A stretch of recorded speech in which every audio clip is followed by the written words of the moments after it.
L'employeur a ce premier intérêt, c'est déjà se couvrir au niveau juridique, pouvoir proposer à ses salariés quelque chose qui leur permet de se maintenir en emploi.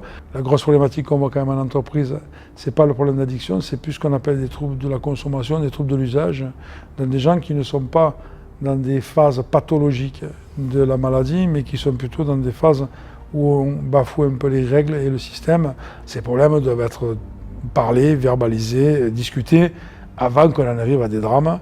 Parce que là aussi, l'obligation de sécurité pour les managers ou les entreprises aujourd'hui en France, si jamais ils sont victimes d'un accident mortel, comme ça peut être le cas, si jamais on arrive à démontrer que l'employeur savait et n'a rien fait, pour le manager ou le chef d'entreprise, ça s'appelle un homicide involontaire par négligence et c'est puni de 7 ans de prison par la loi. Donc on doit aussi assurer ça parce que quand vous êtes au taf, c'est pas une teuf. Donc on a des règles et des codes qui mettre de la responsabilité à tous les niveaux, et la responsabilité, elle est portée, elle coûte cher. Avec moi, ça va casser les codes, les cadres.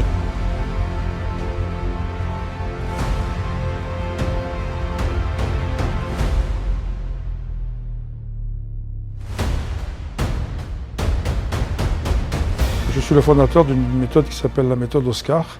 Je mène ces interventions depuis plus de 20 ans. En ayant moi-même subi cette maladie.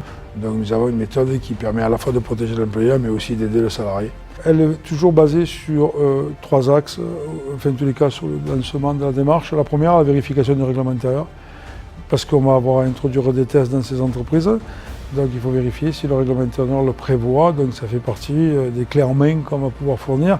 On a des modules de formation manager.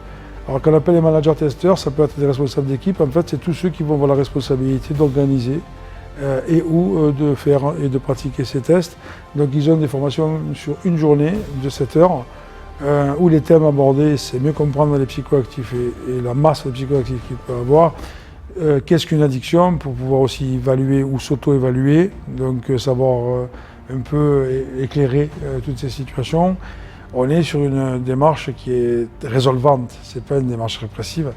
Les gens voient bien qu'on essaie ensemble de résoudre ces situations. Donc très souvent dans ces formations, ce que j'aime expliquer, c'est que le fait d'avoir abordé ce sujet en collectif a changé beaucoup plus de destin que ce qu'elle a fait le test. Parce que ça met les personnes en réflexion sur leur propre histoire, sur leur propre relation au produit et sur leurs propres conséquences. Et donc l'idée, c'est d'accompagner ces entreprises à ce que ce test ne soit plus vécu comme quelque chose de répressif, mais quelque chose de préventif. Le but n'est pas de choper des cas. Et après, dans les formations, on a aussi cette particularité d'avoir fait vivre aux salariés comme aux managers ces expériences en immersion de comment on organise un test et un protocole. C'est-à-dire qu'avant l'accident, même si les gens le prennent mal et qu'ils sont en colère, on discute avec eux. Ce n'est pas grave. Lorsqu'il y a un accident, c'est un magistrat qui est en face de vous et la discussion s'arrête là. Et votre vie aussi.